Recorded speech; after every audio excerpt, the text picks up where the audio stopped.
The impossible challenge. The Defiance sliced through the darkness of space, its quantum engines humming with power as it approached the massive space station. Captain Maya Chen stood on the bridge, her dark eyes fixed on the structure that loomed ahead. A colossal spiral of gleaming metal and pulsing lights that dwarfed her vessel like a whale beside a minnow. Magnificent, breathed Dr. Navian Sharma, the ship's chief science officer, his voice barely audible. Maya nodded, keeping her expression neutral despite the flutter of anticipation in her chest. The year was 2189, and humanity had finally broken beyond the bounds of their solar system. The Defiance represented the pinnacle of human achievement, Earth's first viable interstellar vessel, capable of bending space-time to cross vast distances in mere weeks instead of centuries. Opening hailing frequencies, announced Communications Officer Jacobs, her fingers dancing across the holographic interface. Channel established, Captain. Maya straightened her midnight blue uniform and took a steadying breath. This is Captain Maya Chen of the Earth vessel Defiance. We respond to your invitation and request permission to dock.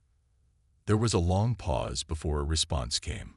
A melodic, almost singing voice that seemed to resonate directly in their minds rather than through the ship's speakers. Earth vessel, you are cleared for approach. Follow the guidance markers to docking bay 17. The arbiters will receive you. The crew exchanged glances.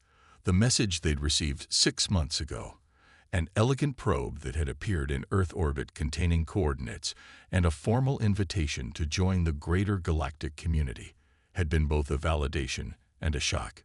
Humans were not alone, and now they had been invited to the table. Take us in, Lieutenant Rivera, Maya ordered, nice and steady.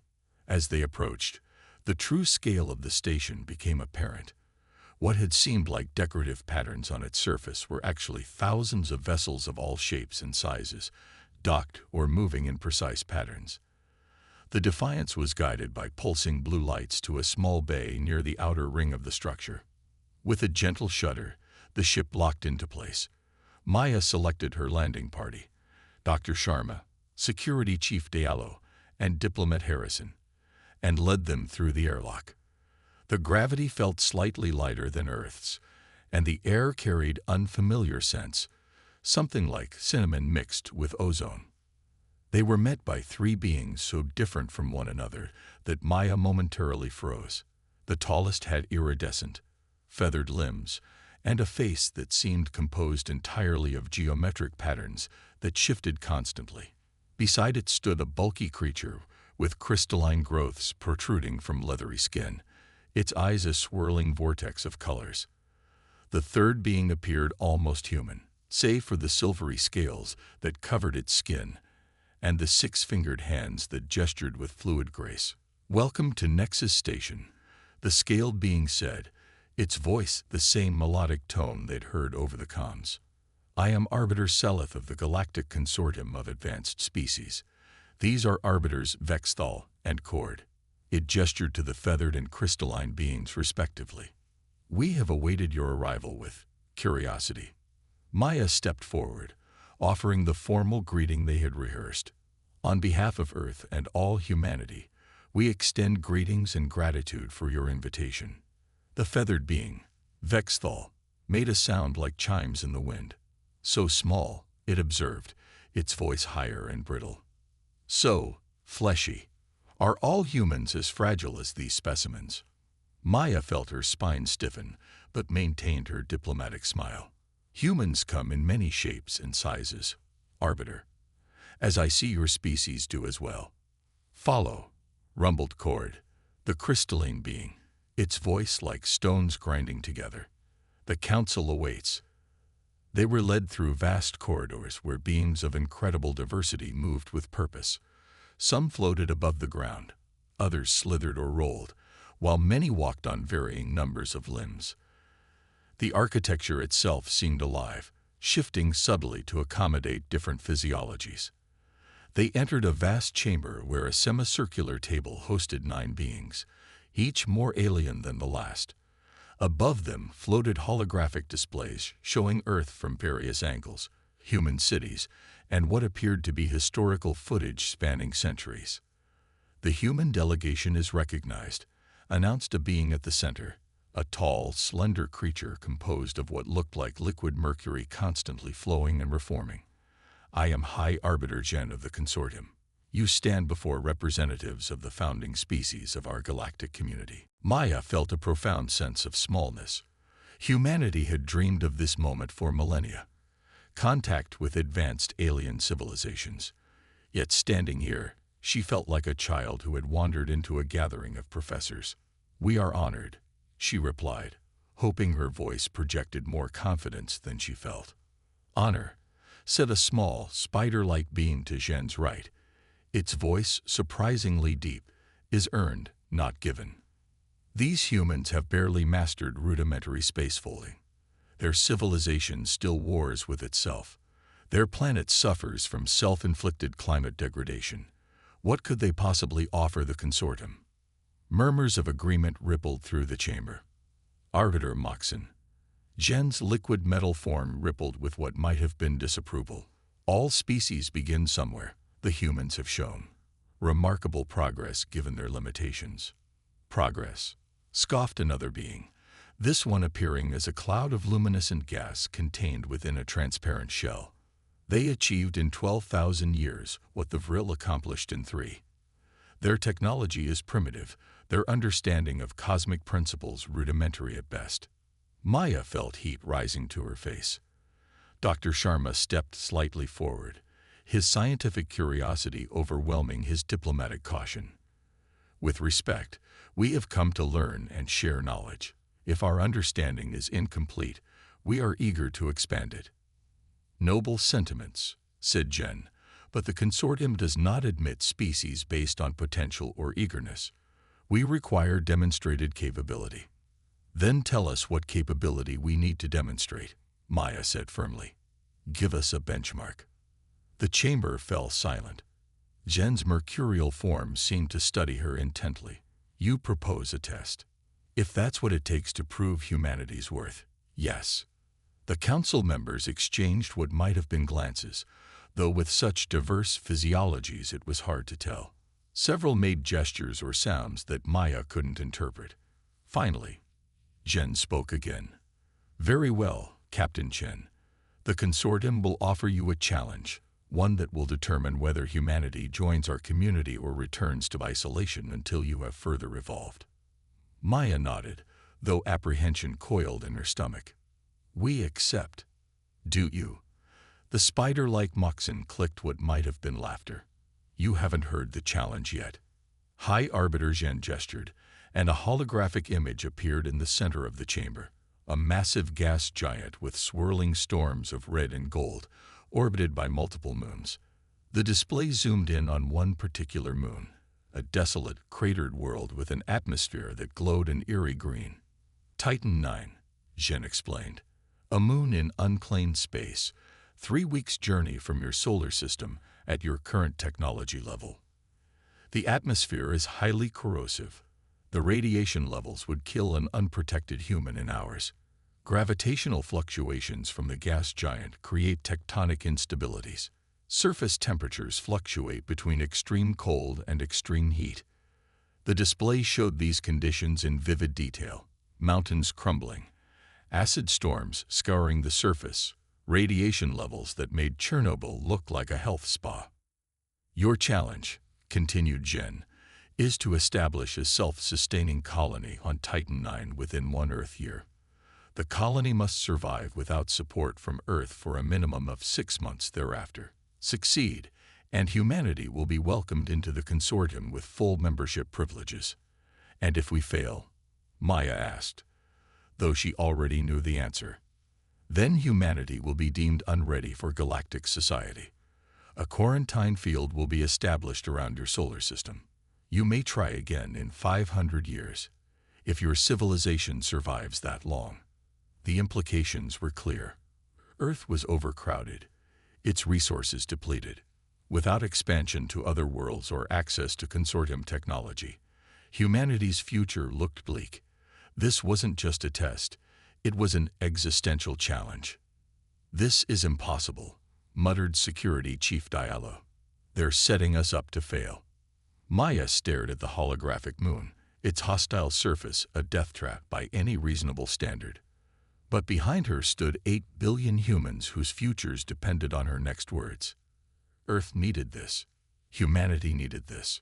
"We accept your challenge," she declared, her voice steady and clear. Surprise rippled through the council. Even Jen's fluid form seemed to momentarily freeze. "So be it," the High Arbiter said finally. "You have 1 Earth month to prepare. The coordinates for Titan 9 will be provided to your vessel. The consortium will monitor your progress, but will not interfere, either to help or hinder." As they were escorted back to their ship, Diplomat Harrison finally found his voice. "Captain, with all due respect, you've just accepted a suicide mission." Maya's eyes remained fixed ahead. "No, I've accepted a challenge that they believe is impossible. There's a difference." "Which is?" Diallo asked skeptically. "They don't understand humans," Maya replied with the first real smile since they'd arrived. "When someone tells us something is impossible, we take it as a personal affront." Back aboard the Defiance, Maya addressed her crew. The news of the challenge spread like wildfire through the ship, faces showing a mixture of disbelief, fear, and determination. "We have 1 month before we depart for Titan 9, she told them. 1 month to devise solutions for radiation, corrosive atmosphere, gravitational stress, and extreme temperatures. 1 month to design a colony that can survive what the consortium believes is unsurvivable. "We should contact Earth immediately," suggested Naveen. "We'll need their best minds on this." Maya nodded. "Prepare a data package with everything we've learned. We need Project Phoenix activated, all the theoretical habitat designs, the experimental technologies, everything we've been holding back." Project Phoenix was designed for terraforming Mars, Jacobs pointed out. "Titan 9 is in another league entirely." "Then we'll need to think bigger," Maya said simply. "Humanity has spent its entire existence adapting to challenges. From the ice ages to the climate crisis, from plagues to world wars, we've faced extinction before and prevailed. This is no different." As the Defiance began its journey back to Earth, Maya stood alone in her quarters, staring at the image of Titan 9 on her display. The consortium had chosen this challenge specifically because they believed humans would fail. They saw humanity as primitive, fragile creatures barely worth notice.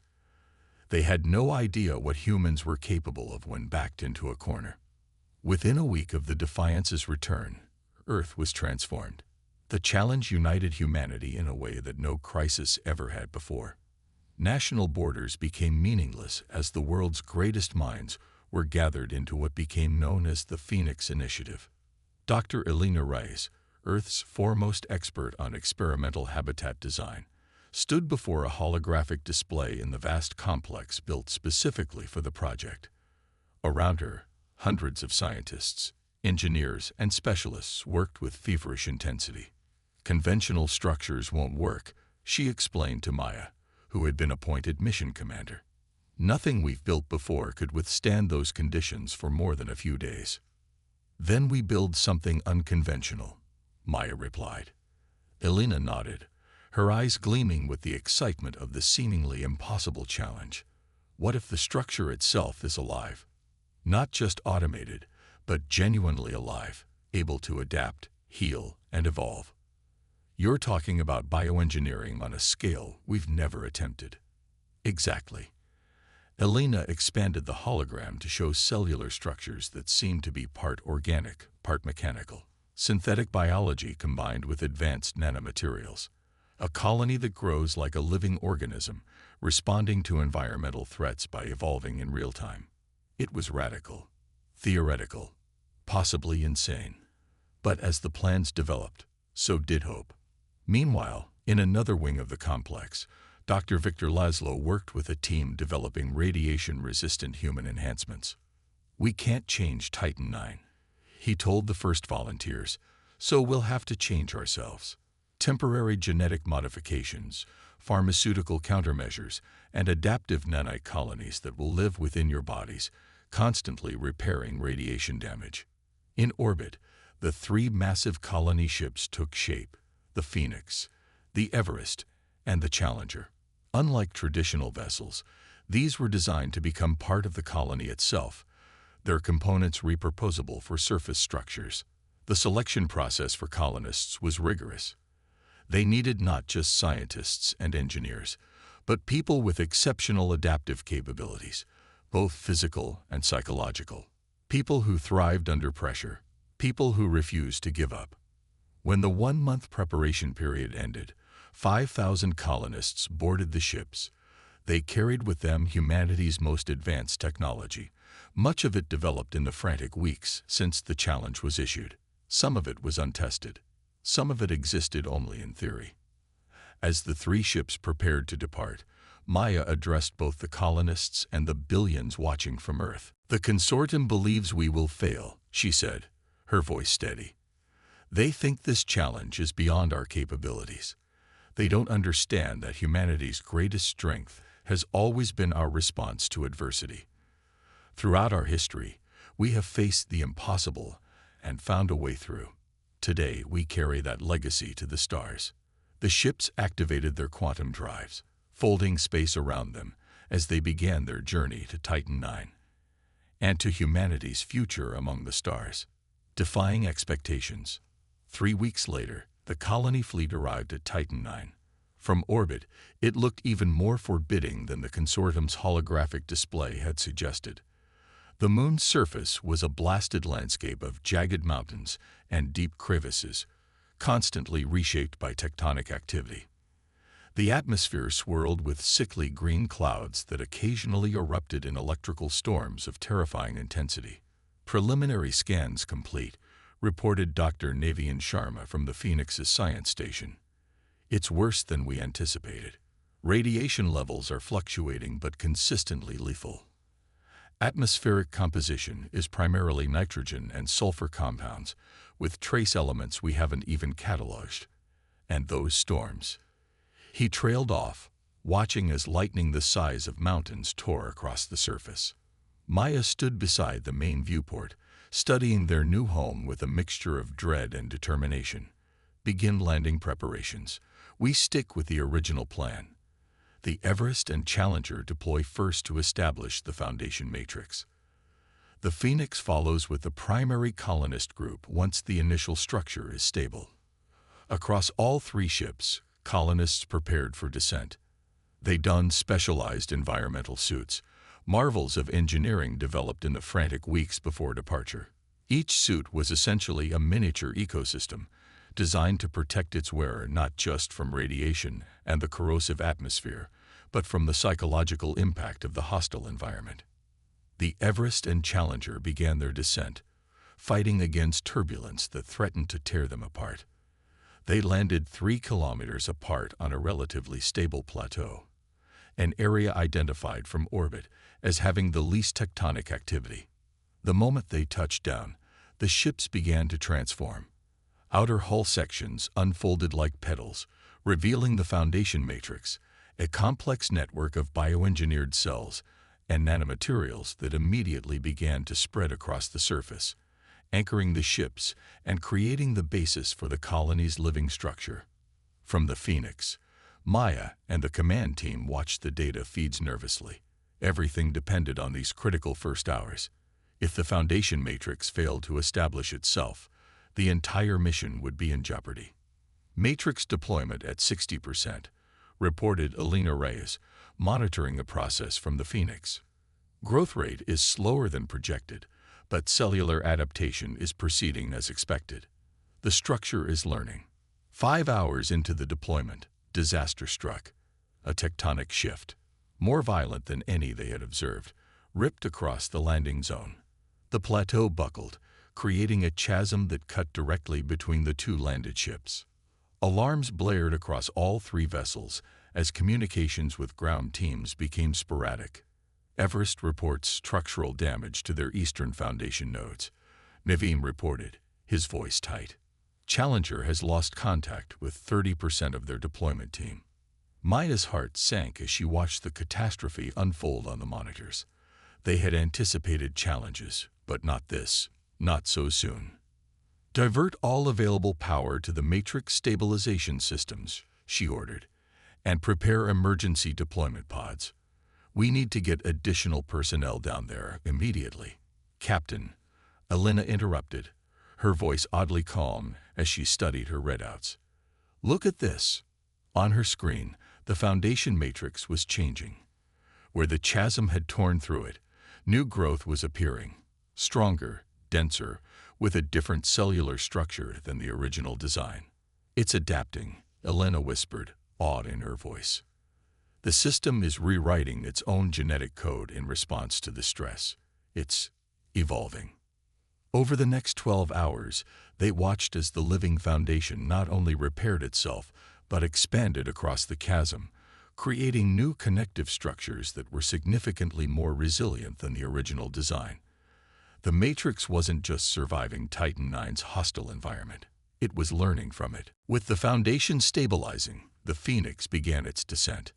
Landing was treacherous, with the ship buffeted by atmospheric storms that tested the limits of its structural integrity.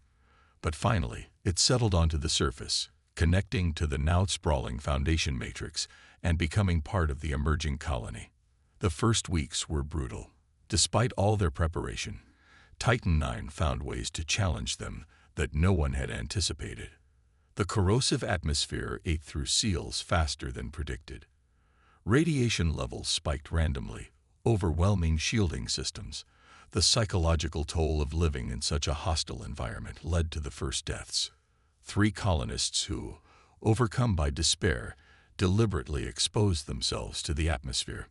6 weeks into the mission, with supplies dwindling faster than planned, and the colony's growth falling behind schedule, Dr. Ilara Way, a brilliant but eccentric bioengineer who had been considered too unstable for a leadership position, made a discovery that would change everything. "We've been thinking about this all wrong," she announced, bursting into the command center after 3 days of isolation in her lab. "We're trying to fight Titan IX, to build barriers against it. But what if we work with it instead?" She displayed her findings, microscopic organisms she had discovered in samples from the moon's subsurface. These organisms, which she called extremophiles, had evolved to not just survive, but thrive in Titan IX's conditions, using the radiation as an energy source and the corrosive elements as building blocks for their cellular structures. "We can use them," Ilara explained, her eyes bright with excitement. "Not just study them, incorporate them. A true symbiosis between our colony and Titan IX's native life." It was radical, dangerous, and possibly brilliant. After heated debate, Maya approved the integration of Ilara's extremophiles into the colony's living structure. The results were astonishing. The colony didn't just grow faster, it transformed. The new hybrid structures actively harvested radiation, converting it into energy. They processed the corrosive atmosphere, extracting useful elements and compounds. What had been the colony's greatest threats became its most valuable resources.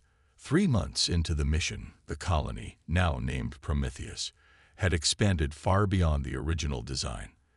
The living structures had grown upward and downward, creating towers that reached into the atmosphere and roots that delved deep into the moon's crust, anchoring against tectonic shifts and mining resources. Inside these structures, spaces for human habitation emerged, not the sterile, utilitarian compartments of the original design, but organic, flowing environments that felt strangely beautiful despite the hellish world outside. Gardens flourished in specialized chambers, using adapted extremophiles to accelerate plant growth. Water recycling systems achieved near-perfect efficiency. Most importantly, the colonists themselves were adapting. Dr. Laszlo's human enhancement protocols were revised to incorporate elements from Titan IX's extremophiles, creating a new symbiotic relationship between the colonists and their environment. The human body's natural repair mechanisms were supplemented by engineered microorganisms that rapidly addressed radiation damage and filtered toxins. 6 months into the mission, Prometheus wasn't just surviving, it was thriving. The colony had achieved full self-sufficiency, producing its own food, water, and energy. Birth rates outpaced deaths. New structures grew without human intervention, anticipating needs before they arose. When the consortium's observation vessel arrived at the one-year mark, they found not the struggling outpost they had expected, if they expected to find anything at all, but a sprawling living city with a population that had grown to nearly 7,000. High Arbiter Jen led the inspection team, its mercurial form contained within a specialized environment suit. As Maya led them through Prometheus, she could sense the beings' astonishment, though their alien physiologies made their expressions difficult to read. "You have done more than survive," Jen observed, studying a chamber where children born on Titan IX, played in what appeared to be a park. Though the plants were unlike anything on Earth, you have transformed both yourselves and this world. "That's what humans do," Maya replied simply. "We adapt. We change what we can and change ourselves to accept what we cannot." The spider-like arbiter Moxon, who had been among the most dismissive of humanity at their first meeting, moved its limbs in what might have been agitation. "This is unprecedented. No species has ever successfully colonized a Class X hostile environment without centuries of technological development. It should not be possible." Maya smiled. "Perhaps you should reconsider your definition of possible." In the colony's central hub, a vast, cathedral-like space where the living structure created natural light displays that rivaled Earth's aurora borealis, the consortium representatives delivered their verdict.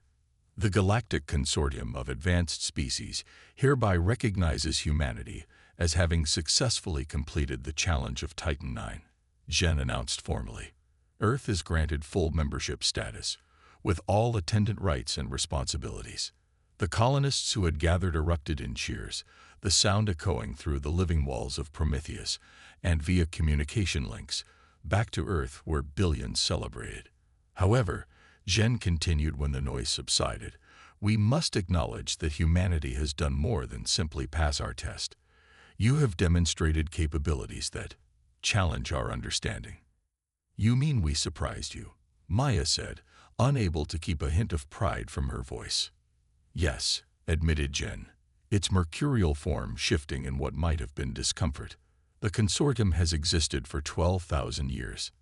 In that time, we have encountered many emerging species. Some showed great promise, but ultimately failed to overcome the limitations of their biology or psychology. Others succeeded through sheer technological superiority." The High Arbiter's form rippled thoughtfully. "But never have we seen a species succeed through, what would you call it?" "Stubborn refusal to accept failure," suggested Dr. Sharma with a smile. "Creative adaptation," offered Elena Reyes. "Human spirit," said Maya simply. In the days that followed, knowledge exchange began between Earth and the consortium.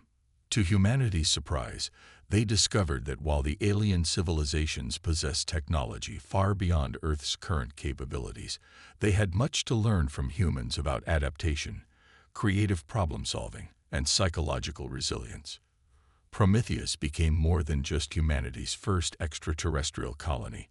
It became a symbol of what made humans unique among the stars. Not the most advanced, not the strongest or fastest or longest lived, but perhaps the most determined, the most adaptable, the most unwilling to accept limitations. 1 year after the consortium's official recognition, Maya stood at the observation deck of the vastly expanded Prometheus colony. Outside, the toxic storms of Titan IX still rage, but they no longer seemed threatening, merely part of the natural rhythm of their new home. Beside her stood Arbiter Seleth, the scaled being who had first greeted humans at Nexus Station and who had since become Earth's primary liaison to the consortium. "Your people continue to surprise us," Seleth said, watching as a new extension of the colony grew visibly, reaching toward a resource deposit that sensors had detected kilometers away. "Most species would have been content with survival. You seem determined to thrive." Maya smiled. "That's the human way. We're never satisfied with good enough." A trait that both concerns and intrigues the Council, Seleth admitted. There are those who worry about what humanity might become in 1,000 years, or 10,000. And what do you think will become? The alien was silent for a long moment, its silver scales reflecting the lights of the colony. I think, it said finally, that the galaxy will be more interesting with humans in it. Whether that is for better or worse remains to be seen. Maya laughed. I'll take that as a compliment. As Seleth departed for its ship, Maya remained at the viewport, gazing out at the hostile world that humans had not just conquered but embraced. Titan IX had been meant as a test, possibly even as a grave, for humanity's ambitions. Instead, it had become a birthplace for a new chapter in human evolution. The consortium had challenged humans to prove their worth. In doing so, they had given humanity the opportunity to prove something far more important, not just to the galaxy, but to themselves. That when faced with the impossible, humans didn't simply overcome. They redefined what was possible.